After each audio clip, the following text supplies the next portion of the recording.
Welcome to Amicus, a law review with Jim Santelle, Civic Media's weekly review and discussion of some of the most significant news stories in the areas of law, government, courts, and the aspiration for justice. And now, here's your host, Jim Santelle. This is Amicus, a law review on the broadcast stations of Civic Media. I thank you for joining me this weekend when once again in the areas of law and justice and the delivery and administration of the rule of law throughout our nation, including right here in Wisconsin, we have an awful lot to talk about. It has indeed been a very busy week in the area of rule of law for the past several days. We're going to get to many of those stories. As always, my producer and I, Max, are welcoming you to be a part of our discussion by calling in at that number, which is 855-752-4842. Once again, Max and I will take your phone calls, your inquiries, your questions, your puzzlements, your curiosities about those matters that are on our achievable but ambitious syllabus this weekend. That number, 855-752-4842. Let me tell you a little bit about what is on that academic agenda for this weekend's production and our broadcast. We're going to begin, of course, with some of the major news following up on our discussion last week about authoritarianism as signaled by the indictment of the previous days of former FBI Director James Comey. We're going to continue that discussion by telling you about what happened at the arraignment of James Comey in Eastern Virginia just this past week. That, of course, is that hearing, that initial appearance at which time the defendant enters a plea. Not surprisingly, James Comey pled not guilty to the 2 counts in the indictment against him. We'll tell you more about that. And arguably, even more significantly, we're going to tell you about other discussions had during the course of this 30-minute initial appearance. This 30-minute arraignment in front of the federal district court judge told us a lot about what the defense is going to do, very much consistent with what we talked about in our broadcast last week and the likely defenses to this indictment, both on substance, but more importantly, even on process and the reasons why it is here, alleging vindictive prosecution, selective prosecution, also a challenge likely to the very status, the capacity of that interim United States attorney to bring this case in the first place based upon a challenge to her authorization that also discussed and then the judge also entertained with the parties. That included, of course, defense counsel and counsel for the government, for the U.S. Department of Justice prosecuting this case, entertained argument and entertained discussion with them about the timing of what's going to happen next. The trial date, when that will happen, and what are the circumstances under which that will go forward in connection with these pretrial motions challenging that indictment itself. We'll tell you all about James Comey's appearance this past week in that federal district court. Again, no substantive disposition, but an awful lot of revelation about what we're going to be seeing in the coming weeks and months in connection with the defense of that major federal criminal prosecution. You know as well that that prosecution was joined by yet another this past week. That's right, out of the same district, again, out of the Eastern District of Virginia. Another indictment, this one charging Letitia James with bank fraud. Not so much the mortgage fraud, but the bank fraud allegations against her. We'll tell you all about what a federal grand jury said once again at the encouragement, the presentation of this interim United States attorney. We'll tell you exactly what is and it is not, curiously, in that new indictment against Letitia James. She, of course, the Attorney General of the state of New York, who has sparred with Donald Trump, and that is understating it dramatically, and got that several $100 million judgment against him for fraud.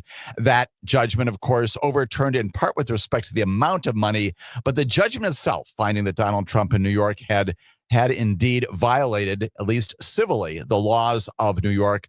That stays in place. She has also plainly gone after him and various institutions, revealing the fraud and the deception of other entities, other initiatives of him overtime. And that, of course, has drawn the ire of the president, both before, during, and after his first term, and certainly during this term as well.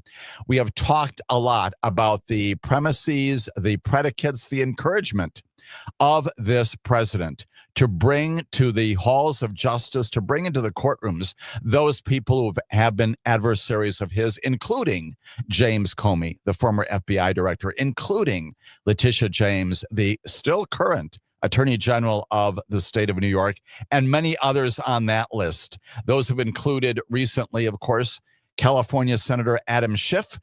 Also, allegations out there that he also engaged in mortgage fraud. Nothing proven there, nothing charged there yet. President talking about why he thinks Adam Schiff should also be indicted. He has also talked about others on that list, including people like Fani Willis, the former prosecutor of that case in Fulton County.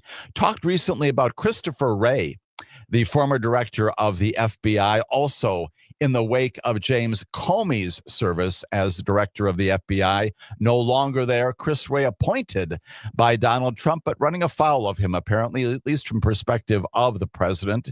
And has also talked about George Soros, many other people in the view of the president who have been his adversaries, his opponents, and overtly in public statements, celebrating the indictment of James Comey, indicating to his Attorney General, Pam Bondi, that she should pursue that case and others as well in the interests of justice, celebrating the return of grand jury indictments and indicating that plainly the White House is now directing exactly what it is that the Department of Justice, through the U.S. Attorney's offices, now principally in Eastern Virginia, should be doing. And in that connection, yet more reporting just this past week, no charges yet, but another one of the president's recent adversaries, his name, John Bolton.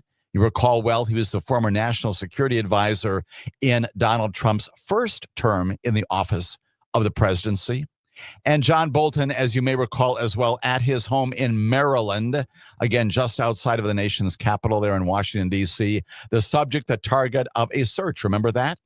Early morning search, reviewing and taking from that location a number of documents. And the allegation reported on, we don't know because there have been no charges specifically, is it had to do something with classified documents.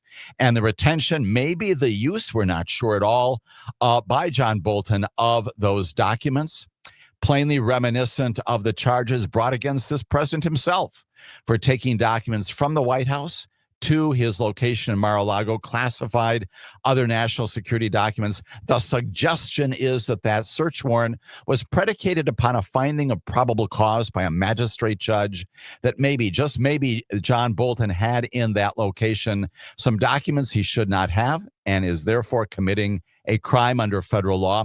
Interestingly, we'll talk more about that and the predicates for that and the reasons why that John Bolton prospective, possible future prosecution, some reporting indicating that it may be forthcoming as soon as this coming week. That is formal charges coming out of a Maryland grand jury. Why that also is significant in its difference between it and the charges against James Comey and Letitia James, and why even in its investigation and possible prosecution, it underscores this concept of authoritarianism and the reasons why you do not want a president, you do not want an attorney general, you do not want anybody in official capacity talking about political enemies and identifying them as possible targets of prosecution. The teaser on that is just this. When you do that, you basically undermine the legitimate prosecutions that you may have out there, including legitimate prosecutions that may just happen to be against your political rivals and adversaries out there. We'll get more into that as we talk again about authoritarianism in America as evidenced by the recent prosecution, the arraignment of James Comey, the indictment of Letitia James, the charges there, the responses that she has made to that indictment alleging bank fraud, and the prospective prosecution of John Bolton, what all of that means as we continue to talk about authoritarianism here on Amicus, a law review. We necessarily, based upon the news of this past week, also need to talk about the National Guard deployments or not, the litigation challenges in places like Portland, Oregon, Chicago, Illinois. We'll talk about what district court judges in those two venues have done, what the appeals courts have done as well. And we're necessarily going to be doing some summarization, some summaries of what also has been going on in Los Angeles and Washington, D.C., and yes, indeed, now another city, Memphis, Tennessee. We'll talk about the litigation in those cases, including the litigation in district courts and appellate courts. And finally, as a part of our second hour here on Amicus, of course, we return to the United States Supreme Court.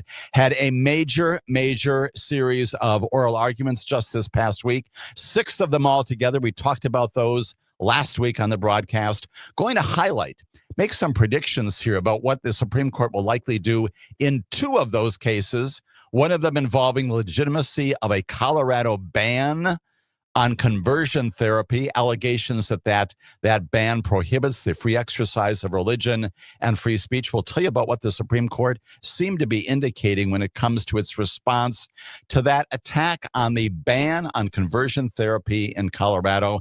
And then there's also this other major case among the 6 argued just last week having to do with absentee ballot voting and the counting of those votes coming out of Illinois, just to the south of us here in Wisconsin, and whether or not election officials can continue to count votes and ballots and review them and make them a part of the process, even if they're not all counted on election day itself. In Illinois, a law that says you can continue to count 14 days after the election for those ballots that have in fact been mailed, submitted prior to or on election day itself.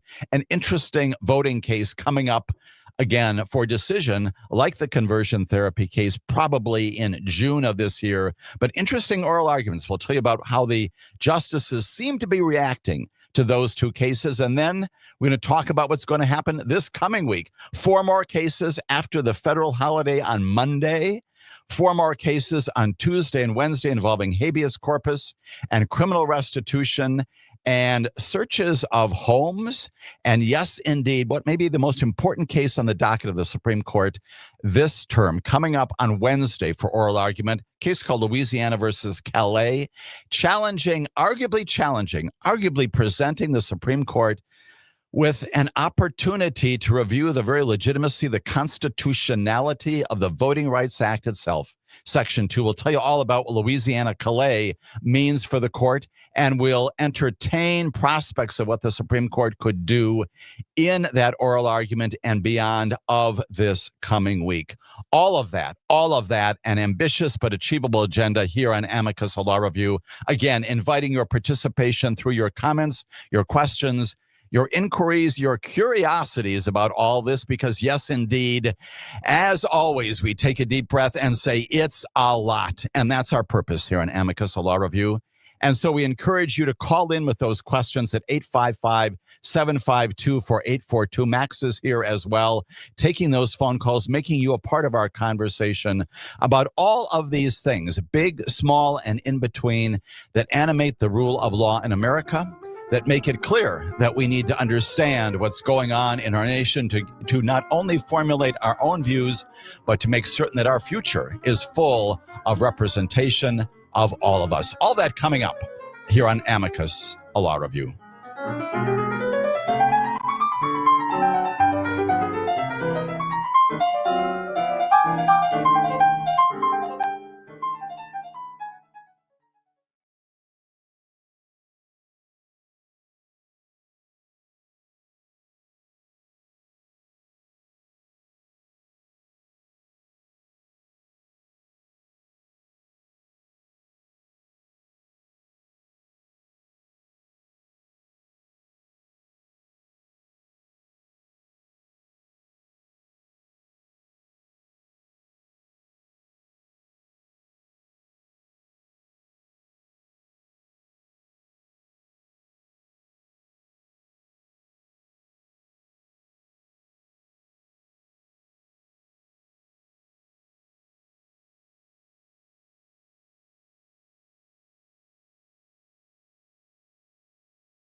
My name is Jim Santelle, and this is Amicus on the broadcast stations of Civic Media. Once again, my thanks to you for spending a portion of your weekend in communication and discussion, in consideration with me of these major issues in the areas of rule of law, the administration of justice, and government in 2025.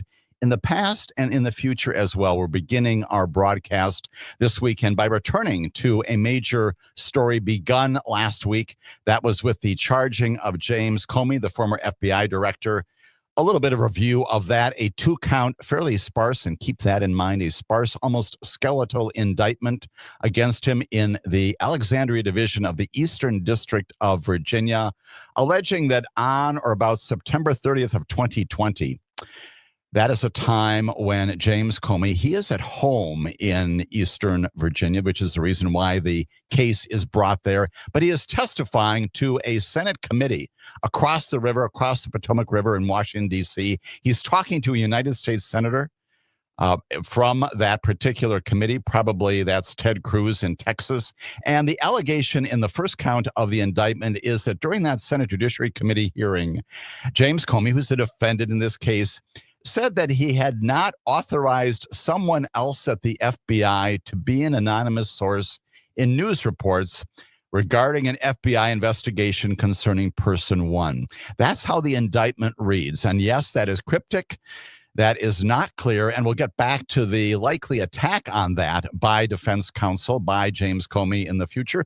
The upshot is, and people reading between the lines say, that this is about Jim Comey telling the Senate Judiciary Committee at the time that he had not, in fact, authorized anybody, probably a fellow named Andrew McCabe. You recall him, second in command for a long period of time during the Comey term in office, had not authorized him to reach out to media and tell them something about an investigation, maybe, possibly involving the investigation involving Hillary Clinton. A lot to read between the lines there. That first count alleging that he made a false statement. A second count is based upon the same basic facts, that by virtue of saying those things, that thing that is not true, that he knew about it, he was under oath, it was a false statement, and it was somehow material to the proceeding itself. Second count alleges obstruction of that congressional proceeding. Those are the two charges, and pursuant to the regular practice in America, we have proceedings called arraignments. You know what those are. This is the time when the defendant makes a first appearance officially in court, and indeed, James Comey did just that with his attorney, a very well-known attorney, and we'll talk about him as well in just a moment or so. He appeared this past week in front of Judge Michael Nachmanoff, Nachmanoff. He is a district court. He's a federal trial court judge there in the Alexandria Division of the Eastern District of Virginia. And the purpose, again, once again, of the arraignment is to determine what the defendant's posture in all this is. And it is significant to go through somewhat in detail what happened during this relatively brief, about 30-minute hearing in front of Judge Nachmanoff just this past week. Prosecutors, of course, presenting this indictment, reading the charges out loud, just as I have summarized them here. And in the end, James Comey, through his attorney, pleading not guilty to both of those counts. The attorney himself, we know him well. I know him well from a time that I served as an interim U.S. attorney in the Eastern District of Wisconsin. Pat Fitzgerald, who used to serve as the United States attorney in the Northern District of Illinois. He is now representing the FBI director, James Comey. And Pat Fitzgerald, of course, is very accomplished as a prosecutor and also as a litigator in general. You recall well that while Pat Fitzgerald was the U.S. attorney there in Northern Illinois, he undertook a number of major prosecutions involving terrorism, corruption cases. You may recall he worked on an Al-Qaeda case in New York in the 1990s and then became the U.S. attorney in Chicago, successfully prosecuting some governors there. Their names are George Ryan, Rod Blagojevich, very notably. Corruption cases there. Pat Fitzgerald knows what he's doing. He is now representing Jim Comey in this prosecution. And so Pat Fitzgerald stands up and on behalf of his client, James Comey, enters a plea of not guilty to both counts in the indictment. Arguably, however, again, that's not surprising. Arguably, however, the most important thing that comes out of that hearing is the conversation that happens between and among the attorneys and the judge after that. In what is maybe the most significant event and development exchange, Pat Fitzgerald says he intends to file a couple of motions to dismiss the case before trial. And yes, not surprisingly, they're exactly what we chatted about last week on this very broadcast. There is nothing surprising about the legitimate and appropriate reaction to this. Pat Fitzgerald says the first motion that he is going to file is going to be accusing the government of malicious or vindictive or selective prosecution based on what? You know what that's all about. We talked about this at great length. The president's own very public demand of his attorney general, his public insistence that James Comey be prosecuted. And the record of that is clear. We reviewed that in great length. That will, in fact, be the predicate, the very words coming from the President of the United States of America, directing his attorney general to file this lawsuit, to bring this indictment through the U.S. attorney in Eastern Virginia, through the grand jury process, directing that, all of those statements, celebrating afterwards the indictment with an exclamation about that. All of that is going to be a part of Pat Fitzgerald's presentation to dismiss this case upon vindictive prosecution, selective prosecution grounds. And secondarily, he's also going to challenge the appointment of Lindsay Halligan, the second interim U.S. attorney in Eastern Virginia, the woman, the attorney there who brought this case on behalf of the government of the United States of America. When we come back, I'll tell you more about those likely motions, what the Comey defense team said about them, what the judge said in response, and what we can expect in the future coming out of this prosecution as Amicus Law Review continues.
Amicus, a law review. My name is Jim Santelle. We are back talking once again about these very significant charges against James Comey. More recently, more charges against Letitia James, the prosecutor, the principal prosecutor in the state of New York. She is the attorney general of that state, also indicted just this past week. James Comey appearing in front of a federal district court judge in Eastern Virginia just this past week, and his attorney describing what the plan is. Not surprisingly, identifying this notion of vindictive prosecution, selective prosecution, animus in the prosecution, and raising that as a threshold matter even before you get to trial. And that's what Pat Fitzgerald was advocating for. Judge, give me a chance to file that motion. As a practical matter, defense counsel, prosecutors, judges, lawyers across the board know that vindictive prosecution, selective prosecution charges and allegations and defenses are very difficult to show, especially if there's some underlying predicate, some genuine predicate, aside from the animus that may have prompted the prosecution itself. Here, however, this has got real legs. This has got a strong possibility of not only attracting the legitimate attention and focus of the district court, but also arguably an order to dismiss this case based upon basically government misconduct. And how is it predicated? Don't have to do a lot of discovery. Don't have to do a lot of exploration here. You simply need to plumb the media for the past decade or so and find all of those statements in which the president of the United States of America called for James Comey to be prosecuted for various reasons, not related to things of substance, but because of political animosities between the two of them. And describing James Comey, among others, as being guilty as hell, celebrating the fact that he was, in fact, indicted in the end. That very revelatory statement made by the president may be intended not for public consumption, but it went into the public domain, bemoaning the fact that Pam Bondi, nobody is indicting my political enemies, the president said. And sure enough, days after that, the president finds someone who does just that in the person of Lindsay Halligan, the interim U.S. attorney. Significant also in that defense motion forthcoming is the fact that you've got prosecutors. You've got a litmus test already. Prosecutors appointed by this administration inside the Department of Justice, inside the U.S. attorneys who looked at all this for a couple of months and said there's no there. There's nothing to prosecute. That's a part of the public record as well. That will also be a part of this motion. That will say in the end that because legitimate investigation and completed investigation show that there was no there, the only reason for going ahead then is this animus, and that's vindictive prosecution. That's the argument that Pat Fitzgerald will be making. It is a compelling one. We don't know how the district court judge will resolve it. They're not easy arguments to make. They're most often not successful, but in this case, it will be presented from the words of the President of the United States of America, who fascinatingly, perhaps unknowingly, although someone certainly must have told him, that by making these statements in the public domain, you're undermining the very prosecution that you want to have happen. You are your worst enemy in this case by saying these things about the reason for the prosecution. They're going to be cited, verse, chapter, word specific, in that motion to dismiss for vindictive prosecution. There's another portion of this defense we also heard about, and that is that the defendant, James Comey, is going to be challenging the capacity of the U.S. attorney who did ultimately sent there into Eastern Virginia to indict this case in front of a grand jury. He's going to be challenging the legitimacy of hers to go ahead and do this. Her name, once again, Lindsay Halligan. She's another interim United States attorney. The defense maintaining that her position there was invalid at the time of the return of the grand jury indictment. You recall well that she presented this to the grand jury, signed off on the indictment. Plainly, perhaps the only person in the office who was willing to do just that. The issue here is that when there's a vacancy in this position, the Attorney General is normally able to install someone as an interim U.S. attorney. And yes, indeed, I was one of those in the distant past. That lasts for 120 days. But after that expires, the law also says that a federal court can decide who next serves as that interim. In my situation, once that expired, a federal court judge in eastern Wisconsin appointed me in that position. And so this is an unusual process. Yes, it's very wonky. It's very much in the weeds, I know, but it's important to understand because the U.S. attorney in this case, again, his name is Eric Siebert, was removed for refusing to bring that case against James Comey in the first place based upon no evidence. So what happens is Eric Siebert is gone, and the president immediately appoints a second interim U.S. attorney. The problem is that Eric Siebert had already served a 120-day term as an attorney general appointee. And that term has expired. And the question, therefore, is whether the Trump administration had the authority to make a second interim appointment rather than have that go to the courts. That's going to be charged, and that's going to be alleged and argued in context, not of the substance of the indictment, but whether or not the attorney herself, the U.S. attorney herself, had the capacity, the power to serve in that capacity when she did these kinds of things. And then there's this third aspect, which we've also more than hinted at, and that is, what does all this mean in the indictment? Going back to that language that I cited initially, one of the most significant things that Pat Fitzgerald says along the way is that we still have not been told, he said, who person 3 and person 1 are. He's making reference to this cryptic language in count 1 of the indictment. He said, referring to that charging language, he went on to say, we still haven't been told precisely what is in count 1 or count 2. He's scratching his head. Maybe he's going to ask for what's called a bill of particulars. And he goes on to say that with respect to that issue as well, we need to be told what we're being charged with. That, of course, is a fundamental right under our Constitution. That's basically criminal constitutional procedure. And on all 3 of those bases, there's going to be motions to dismiss this indictment. Each one of them has a merit. These are not frivolous motions, and any one of them could be seized upon by the federal district court judge. They could all be denied. They could all be granted, or some variation in between. Along with this description of what the case is likely going to be looking like in the future, engagement by the judge with the attorneys, prosecutors talking about the setting of a trial date. Prosecutors saying, interestingly, that they suddenly had a large amount of discovery, which also includes classified information. That's what the prosecutors told the judge this past week. The judge, looking at that, said, He says, I'm a little skeptical about these insinuations that this case was complex enough to require some extra time, suggesting, what about this statement requires the disclosure of classified information? He says it's fairly limited, fairly skeletal. And indeed, all the attorneys agree that this case can be tried maybe in as little as 2 to 3 days. The question is, when does that happen? And the judge says, this does not appear to me to be an overly complicated case, but I'm not going to force you to go to trial in December if both sides don't feel they can be ready. There's a Speedy Trial Act that contemplates the defendant be ready to go to trial or be permitted to go to trial under his or her rights or its rights within 70 days of the return of the grand jury indictment. And Pat Fitzgerald also said, yes, I'd like that time, but I want to use that time to file these motions. He said, frankly, we feel in this case the cart may have been put before the horse.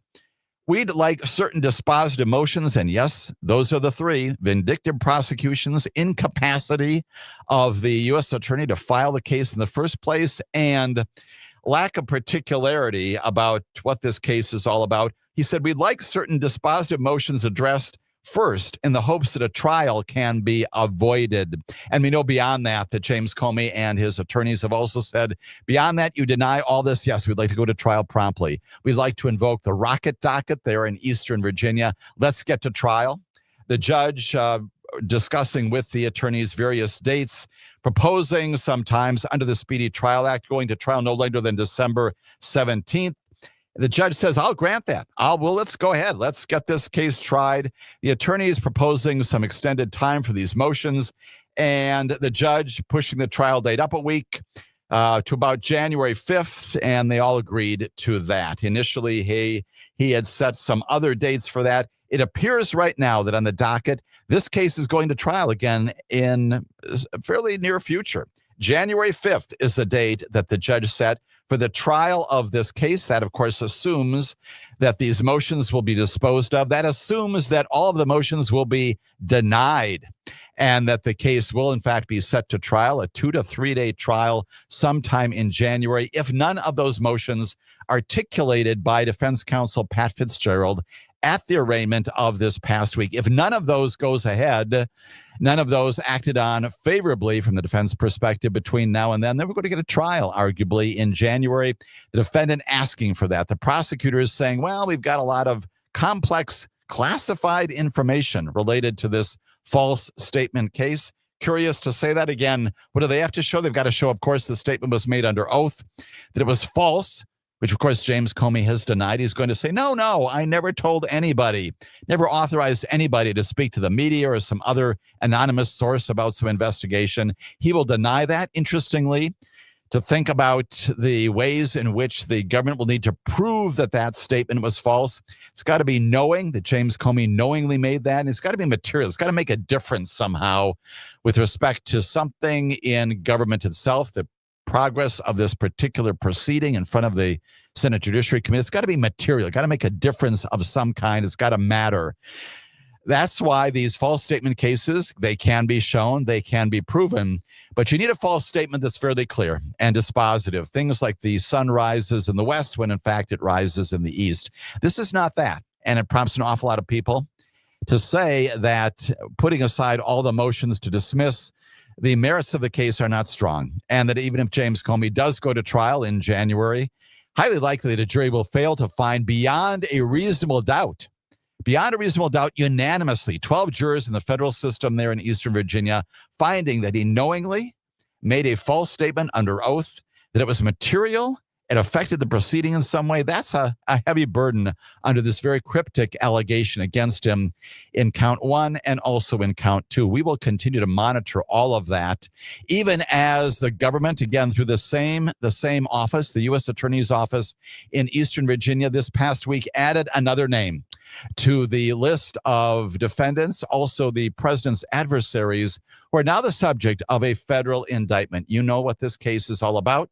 We know that the Attorney General of the state of New York, her name is Letitia James, she is charged now by a federal grand jury, same district, although for different reasons, a venue placement, a place of this in Eastern Virginia, not because of any false statement that she made, but because of her possession or ownership of some property there in Eastern Virginia, not in Washington, D.C., not in New York City where she lives, but based upon the location of a piece of real estate. It's a 2-count indictment, just like the Comey indictment, but very different charges.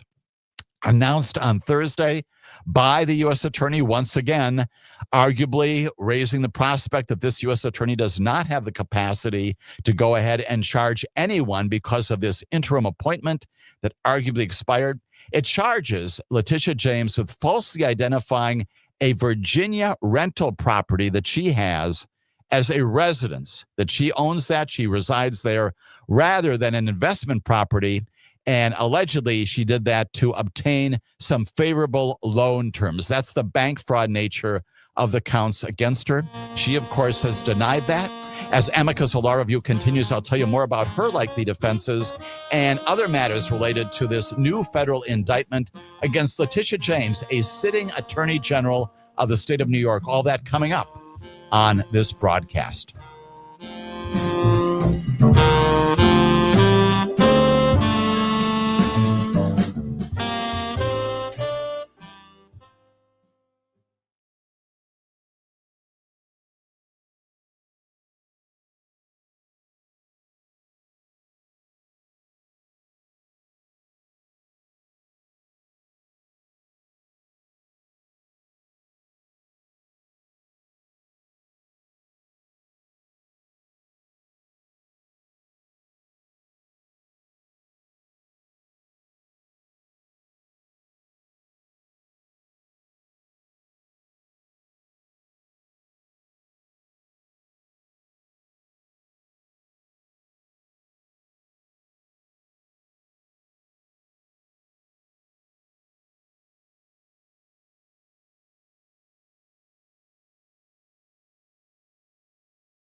is Jim Santelle. This is Amicus, a law review. We're spending this first hour of our weekend broadcast talking all about these indictments of the president's political adversaries, as he has described them himself.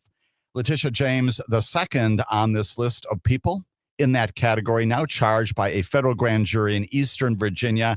Different than the Comey indictment, different charges, specifically a 5-page indictment of her, accusing her of having said in a loan document that she would use a home of hers in Norfolk, Virginia, that she bought in 2020 as a secondary residence to obtain favorable loan terms that could save her about $18,933. Prosecutors are saying that she violated the loan agreement by renting out the home, thus the false statement in that bank document. One count accuses Letitia James of seeking to defraud 2 financial institutions. The other accuses her of making those false statements. Needless to say, she has denied all of this. Her attorney, named Abby Lowell, has said that Letitia James not only denies the accusations, but in initial statements has indicated that she is going to go down the same road that James Comey has gone down with respect to this likely defense of vindictive prosecution. Indeed, we know well that the president and Letitia James have sparred, not only in court, but beyond that. The case against him brought by Letitia James, in which this $500 million judgment was obtained, it's a civil judgment, to be clear.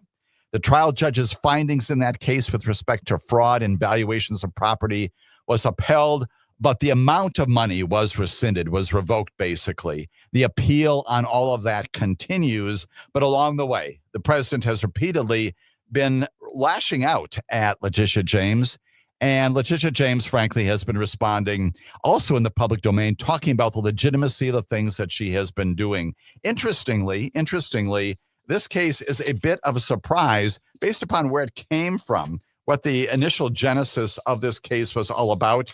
We know that it came initially from some allegations that were derived from statements made by other government officials having to do with some belief that the documents here were fraudulent. Came specifically from a fellow named Bill Pulte, P-U-L-T-E. He is the head of the Federal Housing Finance Agency. He sent a criminal referral to the Justice Department related to homes, residences that Letitia James bought in Norfolk, Virginia in 2023, and in New York City, which is her principal location decades ago.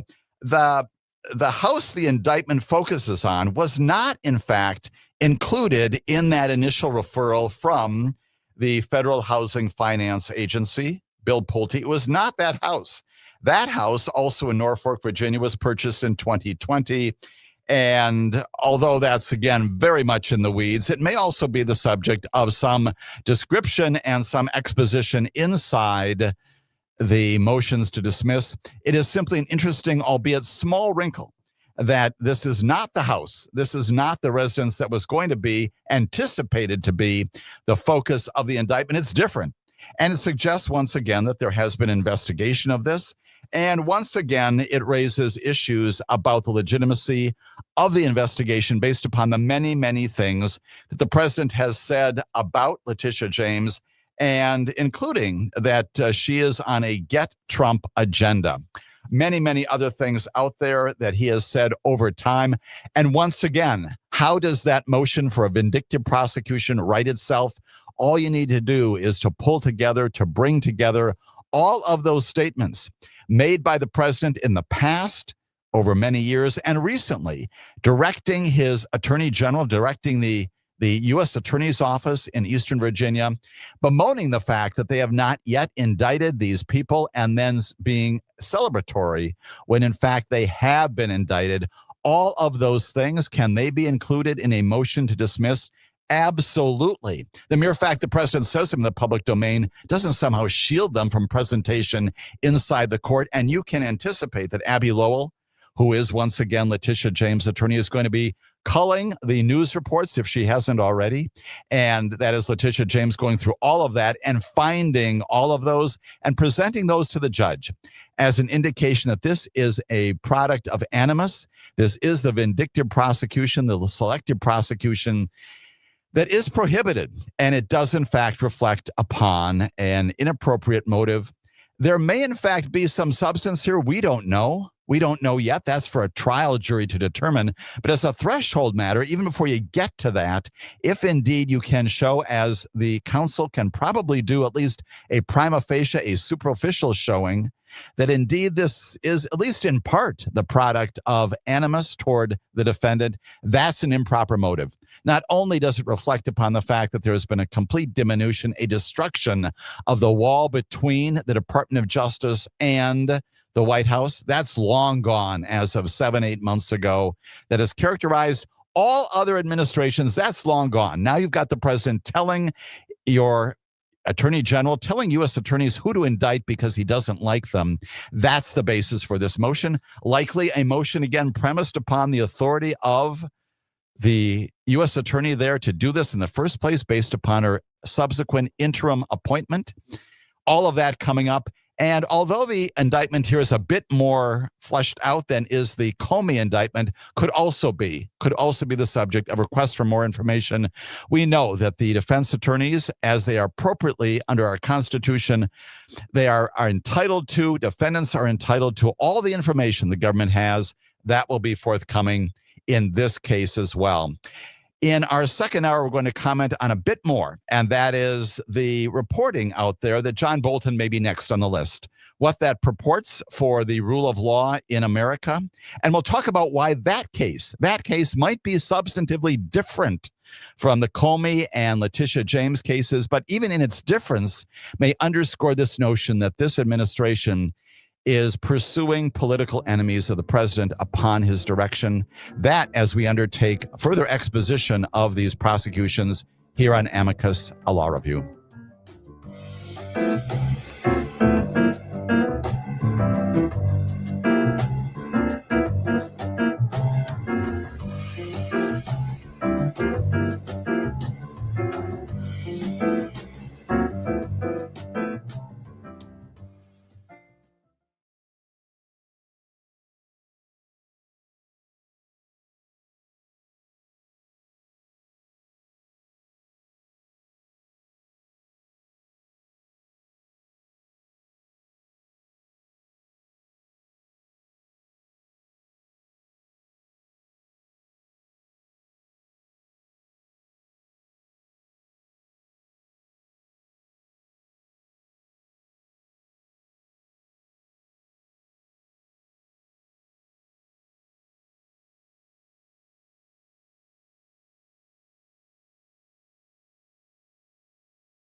Welcome to Amicus, a law review with Jim Santelle, Civic Media's weekly review and discussion of some of the most significant news stories in the areas of law, government, courts, and the aspiration for justice.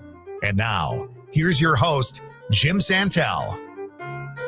This is Amicus, a law review. My name is Jim Santelle. I'm here in the studios of Civic Media, engaging with you in a discussion of the major rule of law issues of this past week, spending virtually all of our first hour talking about the latest indications, the reflections of the authoritarian government that has now taken hold, at least with respect to these decisions by the Department of Justice to prosecute the defendants, the president's adversaries as defendants in federal district court. That includes James Comey, now most recently Letitia James, who sometime soon, like James Comey, will also have an arraignment somewhere in the federal district court in Eastern Virginia. There is yet a third matter that has percolated up a little bit below the headlines of this past week, but it was in the headlines a number of weeks ago at the time that the United States Department of Justice did in fact obtain from a federal magistrate judge a warrant, a finding by that magistrate judge that in the personal residence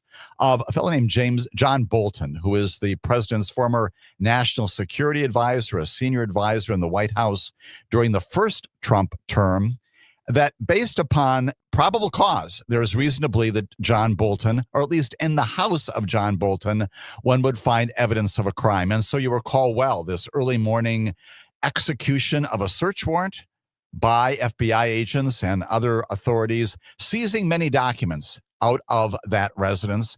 We don't know a lot about that. The strong speculation is that it's based upon classified documents that John Bolton, in his former capacity in the first term of Donald Trump, either retained, arguably inappropriately maintaining, using. We don't know anything about the specifics of the management of those documents, but probable cause to believe that there may in fact have been a crime committed there.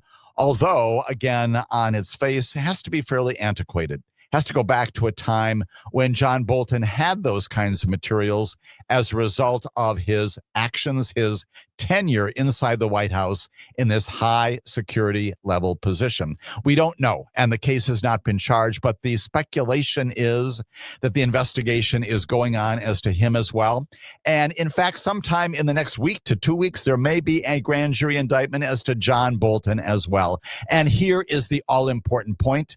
The thesis, the premises this weekend. The John Bolton indictment, if it comes, may in fact be apart from a different kind of thing than the indictment of James Comey and Letitia James, both of which seem fairly skeletal on the surface, and certainly the products at a minimum of a vindictive prosecution by this president's selective prosecution, probably easily demonstrated by virtue of the president's own statements asking that they be prosecuted, calling upon them to be indicted by a federal grand jury, bemoaning the fact that they were not prior to their indictment.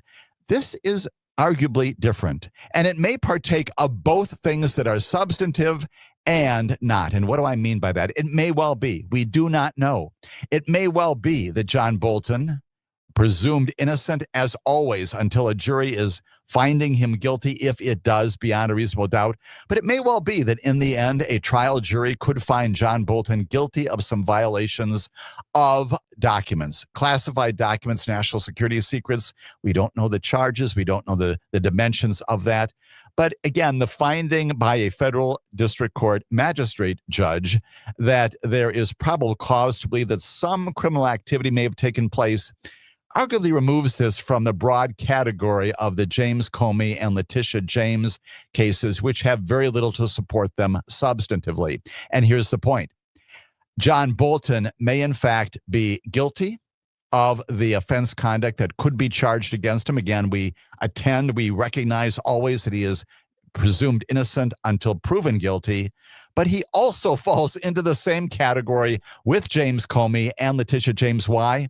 Because the president has likewise identified him among his adversaries. John Bolton has written a book in which he's very critical of the president, causing the president again to make scurrilous statements about John Bolton and his service and the lack of competence when he was in the White House during the first term. This has gone on with respect to John Bolton in the same way that the president has criticized Letitia James, James Comey, other people, including Adam Schiff, including George Soros, including Christopher Wray, including others out there, calling recently, for example, for the arrest of the governor of the state of Illinois and the mayor of the city of Chicago. All of that inappropriate things, wildly inappropriate things that can undermine any prosecution here.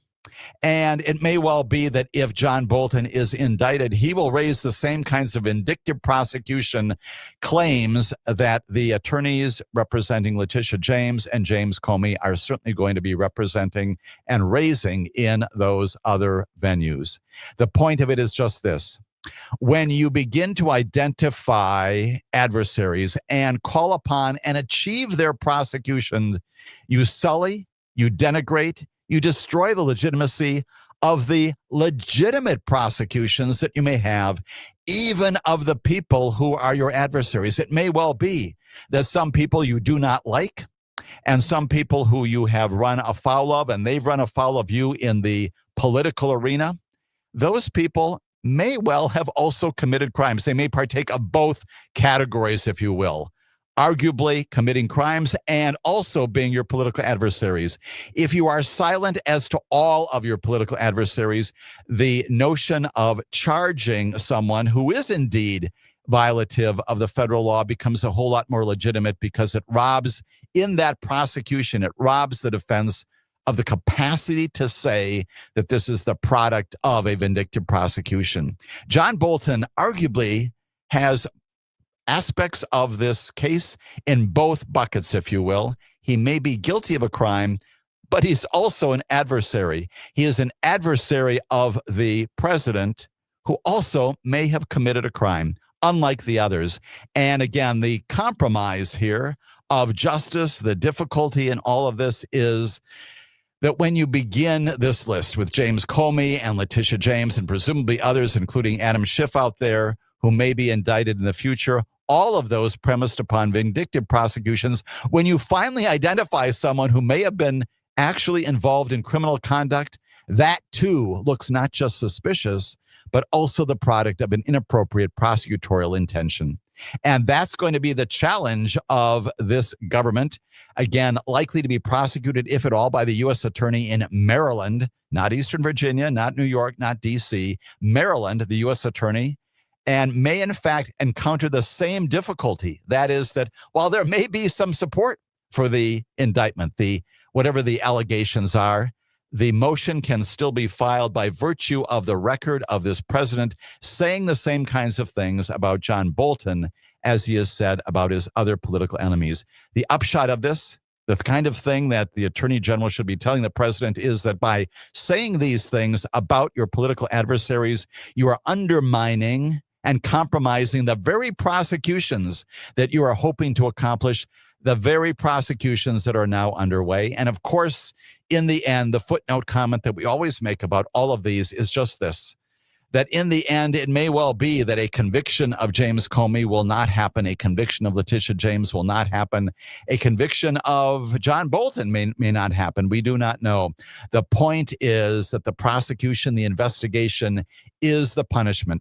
And in these motions alleging vindictive prosecution, selective prosecution, we're going to hear again from some other words that the president articulated during the campaign, which is, I am your retribution. And defense counsel raised that as a legitimate way of pushing back against these charges, saying, see, this has nothing to do with the administration of justice. This is vindicating the president's own plan to get back at his political enemies. And the things that the president has said are his own worst enemies, if you will, linguistically, in the very legitimacy of the cases that he is now celebrating. Someone should be telling him that and encouraging him. It's much too late, but encouraging him going forward not to continue to speak in the public domain. He has that right to do it, But again, he is compromising with every additional word that he articulates about his personal animosities, his political disagreements with the defendants who are now charged, compromising those investigations, perhaps resulting one day in the dismissal of them. Indeed, that may not be his ultimate result, a conviction. The prosecution, the investigation is the punishment, as we've said, and that the president has already accomplished by virtue of these indictments, present and perhaps future. That's the authoritarianism about which we have spoken on this broadcast. Let us talk about the other major rule of law news in the domain of America just this past week, again, related to an exercise of presidential power. This one having to do with the president's announcement of the deployment of the National Guard in various venues around the nation. We focused this past week upon Portland, Oregon, and upon Chicago, Illinois, but there are others as well. Let's talk about exactly what the president has done and said, and what the courts have done and said in these various areas. We're going to begin by identifying not just Portland, Oregon, not just Chicago, Illinois, but also other places where the deployment of National Guard have drawn the attention of federal district court judges and appeals courts as well. That includes Los Angeles, California, and yes, Washington, D.C., and the latest one on the list, Memphis, Tennessee. Let's talk about those, begin our discussion about these deployments, attempted deployments, proposed deployments by the president of National Guard in cities, in states, in places where the governors have said, with one exception, that the deployments are not necessary to address anything of what the president is describing, that is the mayhem, the carnage going on, which simply does not exist. Let's talk, beginning in our discussion here, about Los Angeles. You may recall that in June, the Trump administration, Donald Trump, sent about 5,000 troops from the National Guard and the U.S. Marine Corps to the Los Angeles area. At the time he justified that, he said we need to stop the protests over these immigration raids. Governor Gavin Newsom, as you know, filed a lawsuit accusing Donald Trump of an unprecedented usurpation of state authority and resources. And here's where the litigation gets very interesting. And maybe it's important to understand because the Ninth Circuit, once again, facing the same kind of thing in connection with Portland. On early September of this year, a federal judge named Charles Breyer, we talked about him, Breyer. He happens to be the brother of a former associate justice of the Supreme Court, federal district court in San Francisco. He finds that the National Guard troops were being used illegally, says this is unconstitutional, Mr. President.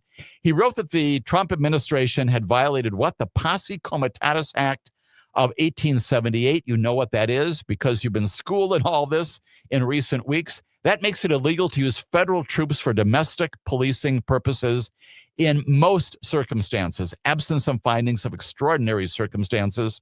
That ruling by Judge Breyer at the time barred the federal government from using troops anywhere in California to engage in arrests and searches and security patrols and traffic control, crowd control, the entire gambit of things, riot control.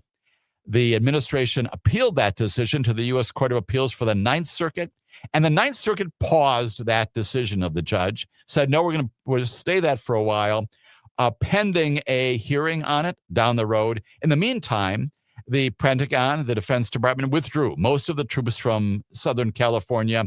Gavin Newsom has asked the court to send them all home. And so that's pending in the Ninth Circuit. And there is, again, no resolution there. But that's what happened in Los Angeles. When we come back, let's focus upon Portland, Oregon, and Chicago, Illinois, also involving district courts and appeals courts in America. All that on Amicus, a law review.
are talking in this second hour of our broadcast about the attempts by the President of the United States of America to deploy the National Guard in various places around the nation.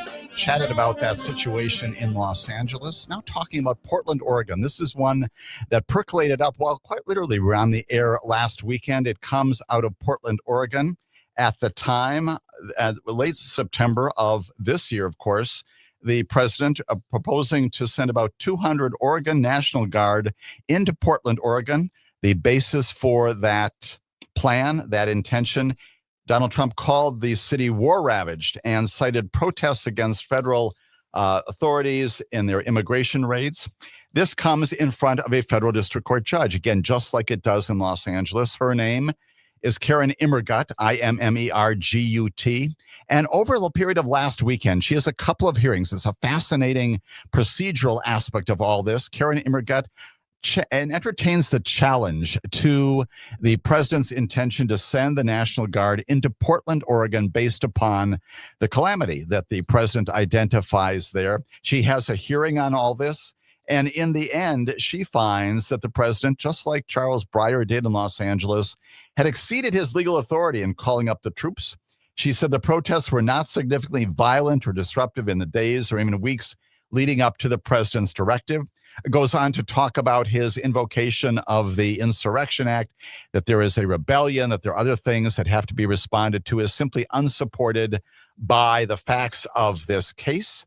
And Judge Immergut, who, again, it is unfortunate that we need to do this, but we should do this. She was appointed by Donald Trump in his first term, all right? And she agreed that the timing of the president's order, also with respect to notifications involving ICE officials and various other domestic law enforcement there, simply did not meet the legal standard for calling in the National Guard. She said that the state provided substantial evidence that the protests at the Portland ICE facility were not significantly violent or disruptive in the days, weeks ahead of the president's orders to go in. And so the judge says, do not come in. And she says that there is the government has not shown evidence of any significant violence there, any evidence demonstrating that the episodes of violence were part of any organized attempt to overthrow the government as required by the law to justify this kind of thing. She enters an order in Saturday of last weekend saying they are to stay out of Portland, Oregon. What happens is someone back at the White House says, well, wait a minute, she is simply prohibiting us from sending the Oregon National Guard into Portland. What about other folks? What about other folks, other National Guard forces from other states like California, like Texas, from other places that could arguably go into Portland, not in literal violation of what the court's order says? The attorneys representing the people challenging any of these deployments get back to Judge Immergut and have a late night hearing on Sunday of last weekend. And she is on the phone, and by summarizing very generally what she says is this: don't play linguistic games with me. And she basically says, of course, I meant that there should be no National Guard at all. The location from which they come is not the point. You are prohibited, she said. If it wasn't clear the first time, it's clear now. You are prohibited from bringing any National Guard in from California, Texas, any other jurisdiction. That was plainly the impetus. That was plainly the focus of my order. And she implicitly, if not explicitly, accuses the government of playing fast and loose, too cute by half, as some have sometimes said, in attempting to get around the language of her order. Now, what happens there, again, goes up to the Ninth Circuit Court of Appeals, appealing Judge Immergut's ruling to the U.S. Court of Appeals for the Ninth Circuit. And government lawyers, of course, on behalf of the Department of Justice, argue that the protests in Portland amounted to this rebellion that Judge Immergut said is simply not there. No evidence at all based upon the evidence that she has seen. And that the courts do not have the power, the Department of Justice says, to review the president's decisions when to deploy the National Guard. This is beyond their capacity to act. 3 judges of the Ninth Circuit Court of Appeals, now this is coming up from Judge Immergut's order, ruled on Wednesday. They said on Wednesday that the Oregon National Guard members could stay under federal control until a broader legal ruling was issued. In other words, we're going to keep things in place there. They left in place the temporary order from Judge Immergut that barred the troops from being deployed. In other words, they can stay there, but do not deploy them until we have an opportunity to review this at greater length, effectively staying a major portion of her findings. At a hearing on Thursday, the panel appeared to take seriously some arguments by the administration lawyers that all of these things, the deployments, are in fact legal. And at least some of the judges on the appellate bench were questioning whether Judge Immergut's conclusion that a military presence was not needed, questioning whether that is a proper finding of hers based upon this evidentiary record. Not clear exactly when the Ninth Circuit's going to resolve this issue, but presumably maybe sometime this weekend, maybe sometime early next week, going to issue a decision. Not clear. The tea leaves indicate that at a minimum, they are skeptical of Judge Immergut's decision that this is not a rebellion, or at least the president does not have the authority under these circumstances to permit the Oregon National Guard to go in. More coming up, again, coming out of Portland in the wake of this dance going on over the weekend with Judge Immergut and the attorneys of the Department of Justice in and out of court. And then we come to Chicago as well, of course. Illinois and Chicago, the state of Illinois, the city of Chicago, likewise have sued the Trump administration early this past week. Same kind of thing, same kind of lawsuit in a federal district court in the Northern District of Illinois.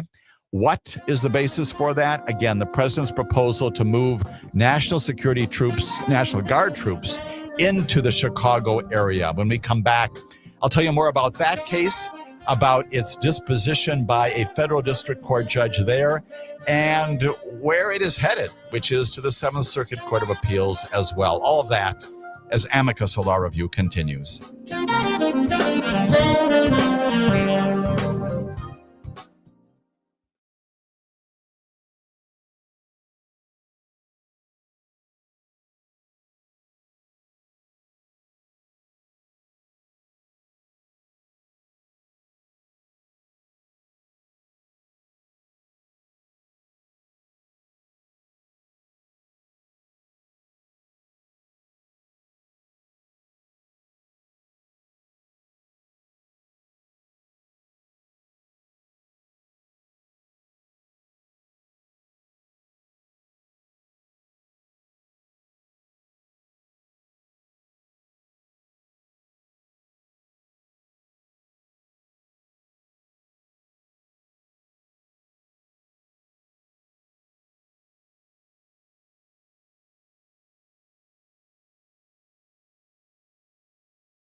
This is Amicus, a law review. My name is Jim Santelle. We are talking about the litigation involving the National Guard in America in places like Los Angeles and Portland, Oregon, Chicago, Washington, D.C., and Memphis, Tennessee. Let's talk about Chicago. Chicago, again, the Illinois state and the city of Chicago, both bringing lawsuits again in the federal district court there, challenging the decision of the president to bring the National Guard into the Chicago area. Department of Homeland Security initially requesting the troops, saying that they're needed to protect the immigration and customs enforcement facilities in that region. There were some demonstrations in recent weeks that were protests that had grown very tense in that area. After a curfew was imposed, some of those protests early this week died down. Demonstrations have become a whole lot calmer. About 200 National Guard troops were brought in from Texas in the wake of that activity. And early in the week, again, this lawsuit brought by the state of Illinois, brought by the city of Chicago, goes into federal court. It appears in front of a judge named April Perry, Perry. She's another federal district court judge. She is in the Northern District of Illinois. And she has a very initial hearing in that matter in which she says, I'm not going to enjoin, I'm not going to stop anybody from doing anything yet. But she encourages all the parties not to do anything until Thursday. And on Thursday, she does in fact she has a hearing. And in the wake of that hearing, the judge, again, April Perry, temporarily blocks the National Guard from going into Chicago, into these operations in these areas for 14 days. And she says, like the Judge Immergut in Portland, she says that she's seen no credible evidence that there is a danger of a rebellion in the state of Illinois. And she also says the deployment of troops there would only add fuel to the fire. So she says, stay out. I'm directing that you not do that. I'm going to put this in place for 14 days, and we're going to have a further hearing on this after that 14-day period, and we're going to see what will happen. Needless to say, the judge issuing a written opinion then prompts the United States Department of Justice to seek review of that before the United States Court of Appeals for the Seventh Circuit, which is our circuit. And again, just like the Ninth Circuit, likely ruling on the case coming out of Portland sometime soon, highly likely that as that litigation goes ahead in front of the Seventh Circuit here in the Midwest, highly likely that the Seventh Circuit will also issue a determination about whether or not Judge Perry is right in her determination that there is not a rebellion going on in Chicago sufficient to justify the president's decision to send in the National Guard. Washington, D.C., also, as you know, the focus of a lot of activity. The case there a bit different because the District of Columbia's Attorney General, again, different posture. The District of Columbia, of course, doesn't have a governor, but they also have something called the Home Rule Act. And the Attorney General there, his name is Brian Schwalb, Schwalb. He invokes that law. He says that the federal government has control over the District of Columbia, but the district is granted local governance rights, some authority, some discretion with respect to how things are operating there, giving residents the power to elect their own mayor and a local council. And in mid-August or so, the president cites the Home Rule Act, and it takes control of the District of Columbia for 30 days. You saw this well in the news media, a lot of coverage there. About 800 National Guard troops to address what the president called a crime-infested wasteland in the nation's capital. The Attorney General sued the administration over that. The case was basically settled after lengthy negotiations with the Attorney General, Pam Bondi. She agreed to allow the city's police chief, the domestic law enforcement there, to maintain control of the department's day-to-day operations on the streets while taking orders from the mayor. And Attorney General Bondi also directed the mayor to order the police department to help with immigration enforcement. Kind of a stalemate there in the end.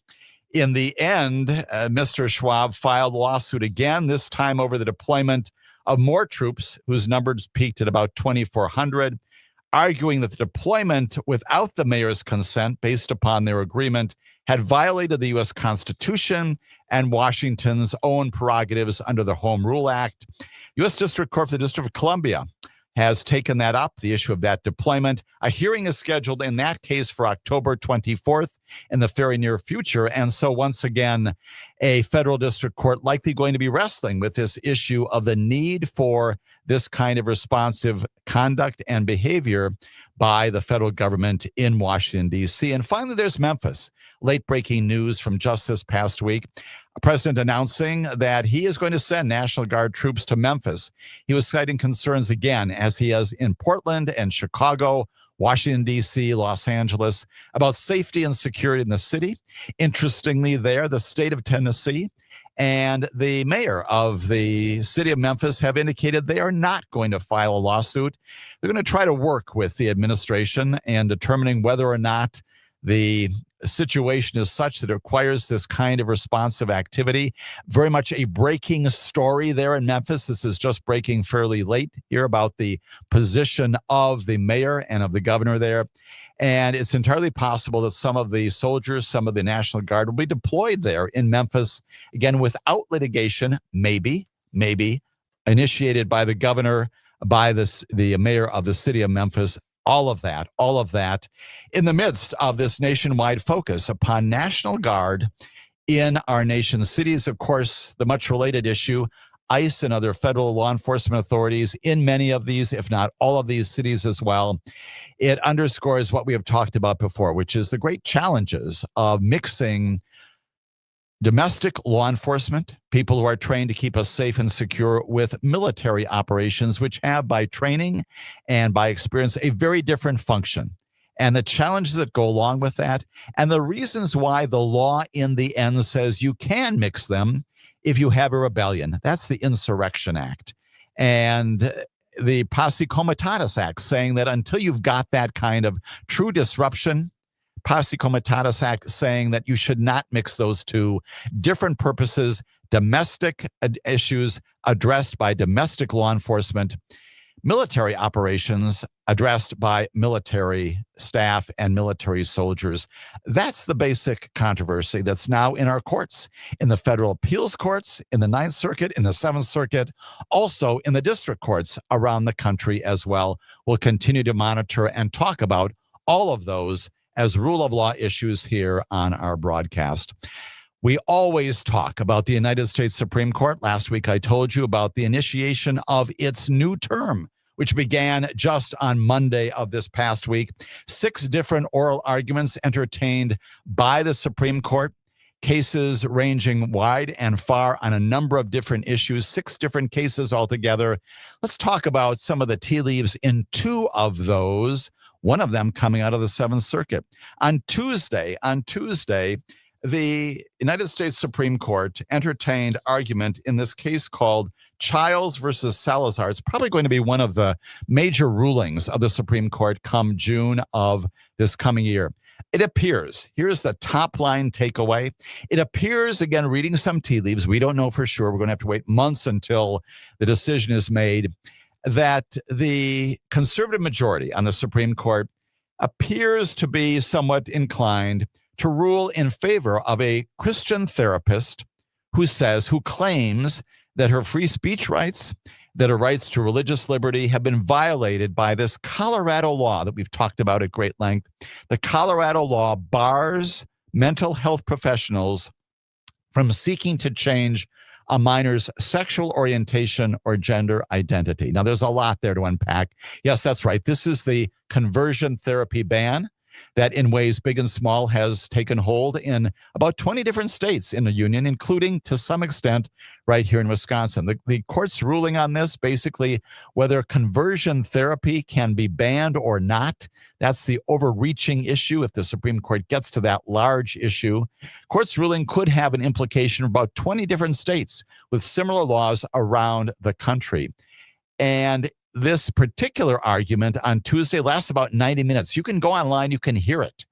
The justice is debating whether the conversion therapy concept covered by Colorado's law causes harm to minors. Again, the great majority, overwhelming majority of the medical authorities out there for many years now has been this, that it is ineffective, not productive in its claim to changing a minor's sexual orientation or gender identity. And in fact, in many instances, if not all of them, is affirmatively destructive. Lawyers for the therapist and also for the Trump administration, have said that there's no reliable study indicating that that therapy causes harm. The state's lawyer on behalf of Colorado, again, defending the conversion ban in Colorado, said, no, no, no, no, no. There's an overwhelming amount, described it as a mountain of evidence that conversion therapy is both ineffective and also potentially dangerous for young people. We know as well, lots of amicus briefs written in this case, as there are in others as well. Medical organizations across the board have been condemning this practice since the late 1990s for about 25 years or so. A growing and very strong body of evidence to suggest that this particular therapy harmful, potentially, and certainly ineffective. A central question, again, is whether Colorado's law interferes with the free speech rights, the freedom of religion rights of this particular therapist. She's raised this as a First Amendment issue and an inhibition, a restriction on her own professional capacity to speak with her clients, to engage with them in the therapies that she has contemplated. If the Supreme Court does indeed rule that Colorado's law somehow infringes on free speech and is violative of basic religious liberties, that is contemplated, again, by the First Amendment to the Constitution, the court has a couple of options here. They could send this back down to a lower court, or they could simply declare the law unconstitutional and strike it down. They've got a number of different options here. The law itself, what does it say? It says the law in Colorado prohibiting any practice or treatment that tries to change a minor's gender expressions or to eliminate or reduce sexual or romantic attraction or feelings toward individuals of the same sex. What did some of the justices say?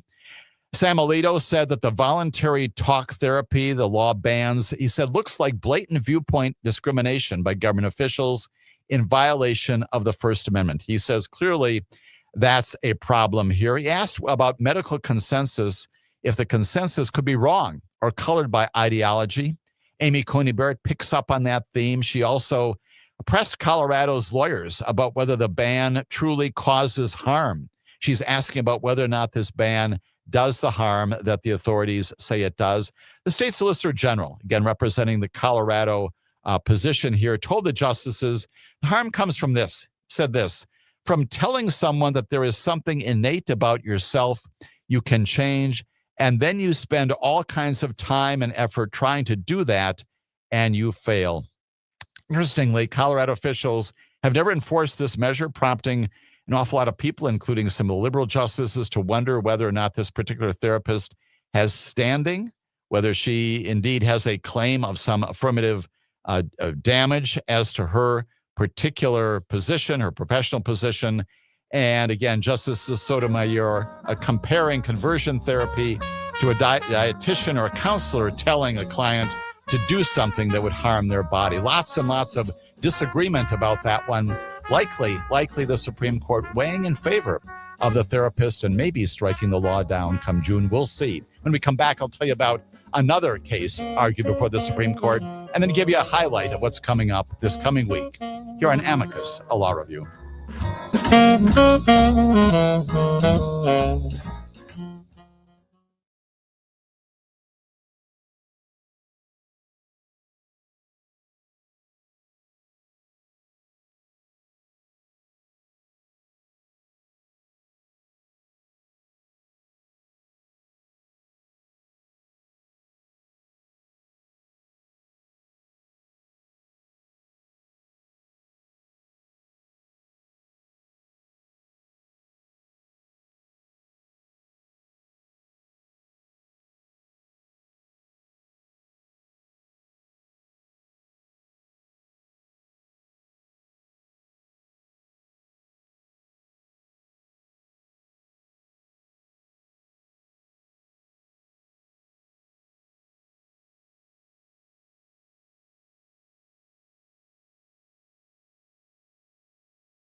Amicus, a law review. My name is Jim Santelle. Spending this last segment of our broadcast giving you some sense about what the Supreme Court did in a couple of the oral arguments that it entertained this past week in this conversion therapy case coming out of Colorado. The majority seemingly supportive of the position of a therapist who's claiming the ban in Colorado by virtue of its language prohibits her from exercising her free speech rights, her religious liberty rights, seemingly suggesting that maybe the Supreme Court will overturn the ban in Colorado, or at a minimum, imposing a strict scrutiny standard, sending the case back to the lower court.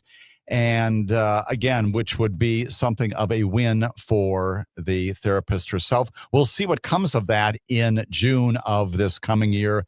Plainly, a split court once again on this conversion ban therapy case. A split court, although again, some disagreement even around the edges. In a second case, this one coming out of Illinois, coming out of the Seventh Circuit. It's the one case coming out of our circuit before the Supreme Court up to this point. Lawsuit is brought by a representative, a U.S. representative named Mike Bost, B-O-S-T.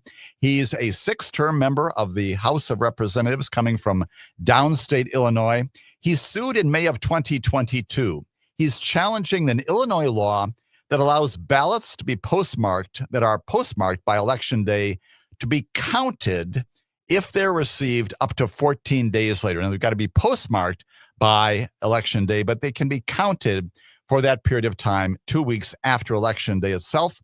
The congressman arguing that the late ballot rule is superseded by laws that were enacted by Congress, establishing a specific day, Election Day, and that if the ballots are not counted on Election Day, they cannot be counted at all. Lower court found that he did not have standing because he failed to show that he was directly harmed by the mail-in ballot rule.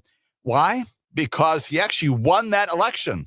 He was successful in doing this. And so the issue in the case comes around to whether or not this particular successful representative in the election has standing to challenge the ways in which the ballots, the absentee ballots, were counted in that very election. Chief Justice John Roberts appeared receptive to the idea that candidates, regardless of their chances to win in an election, regardless of whether they're successful or not, should in fact be able to bring these lawsuits.